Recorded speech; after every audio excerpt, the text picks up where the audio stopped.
Joining me right now, Dave Welch, Executive Director of the Houston Area Pastors Council. Dave, welcome to Houston's Morning News, sir. Good morning. Good morning, Dave. Well, you got a great radio voice, Dave. Maybe a radio face.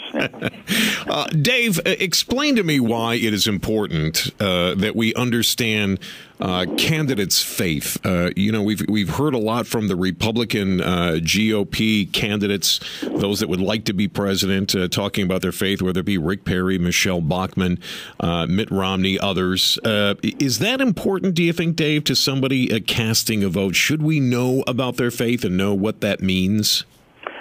Well, we believe that it is an important part of an individual's life and often determines what our core beliefs are, and our beliefs determine our actions. So it is a legitimate part of our personal and therefore our public life, and the candidate who has a strong religious faith that dictates or influences their values is an important and legitimate part of the public discussion.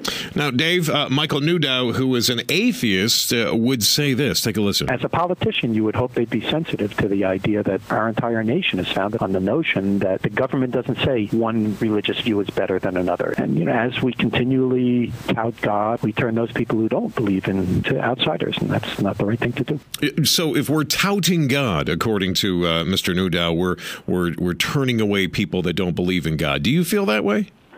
Well, first of all, let's clarify that Mr. Newdow represents 1% of the population, the active atheists. So the reality is that when a individual candidate, and this is what we're talking about here, talks about their faith and their beliefs, and that's part of the discussion. That's not an act of official government. That has nothing to do with the Constitution, nor does it have anything to do with legitimate separation of the institution of church and state.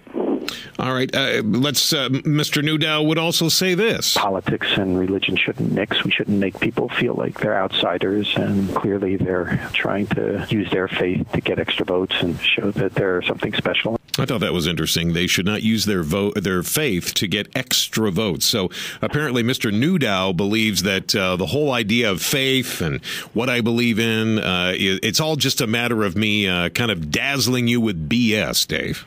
Well, first of all, he contradicts himself, because basically he's saying if you talk about your faith, you're driving people away. But if you're talking about your faith, you're attracting extra votes. The reality is that there certainly are people who use religion and use faith, in a shallow way to maybe attract some or impress some people they know in a particular audience. But again, that's I guess we call that politics.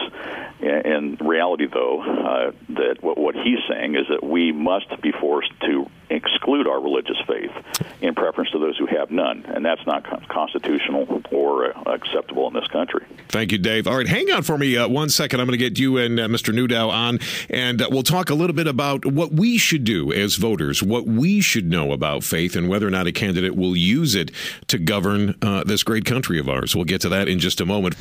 Back to the information and conversation with Matt. This is your Houston Morning News. We're talking about faith in candidates and what we should know about their faith. We're joined by Dave Welch, Executive Director of the Houston Area Pastors Council, atheist Michael Newdow. Michael, let me ask you this. Should I be concerned about a candidate's faith or lack of faith when it comes to governing this country, do you think? It's an individual choice. If you find faith to be important, you certainly can be concerned. But one would hope that, I think a way to look at this is to think of another classification that we use, and that's race.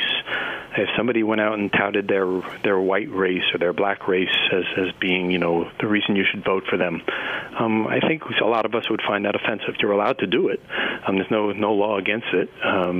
You're not allowed to act as government in terms of that. So when they become elected, they can't prefer, blacks or whites or anything else. But well, let me ask Dave to respond to that. Do you think that faith and race are similar when it comes to someone running for president? Well, he confuses two different issues here. Because first of all, our race is something we're born with. That's an immutable, unchangeable characteristic. Our faith is something that we believe and is revered very highly, obviously, and protected by the Constitution. And that dictates our values and our decisions and our actions. So, while we certainly can and weigh that as a measure of a candidate. It's not the only measure, by the way, but it certainly can be one of them. And gentlemen, what am I confusing here? In the Constitution says that we treat race and religion essentially the same way. The government is not allowed to favor race; it's not allowed to favor religion, and I don't understand where the fact that you're born with it. Our government treats race treats religion as if it is an immutable characteristic, just like it treats race. Well, but you're misapplying it in terms of the voting standards. No, not at all. We're in the Constitution. The Constitution has an equal protection clause, which we use in terms of race, and essentially, and the judges have said this themselves, that the Establishment Clause is essentially an equal protection clause in terms of religion. Well, we're talking about two different things here. Come on, let's get to the point. The point is voter. But the point is whether government Mr. Newdow, people equally. Listen, just listen for a second, if you can.